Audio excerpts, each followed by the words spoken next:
Hello mga kabarangay! Welcome po sa lungsod ng Maribuhok, Bohol, Philippines. Ang lungsod ng Maribuhok, Bohol ay mayroong 22 na mga barangay.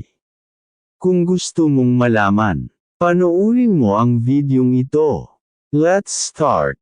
Barangay San Roque Aghaw, Agahay, Aligway, Anislag, Bayakabak, Bud, Busaw, Kabawan, Candavid, Dipatlong, Giwanon, Handig, Lagtungon, Lincod, Pagnitoan, Poblasyon, Ponsod, Punta Cruz, San Vicente, San Isidro, Tinibgan, Toril. Yan po lahat ang mga barangay nila. Thanks for watching. Please subscribe for more videos.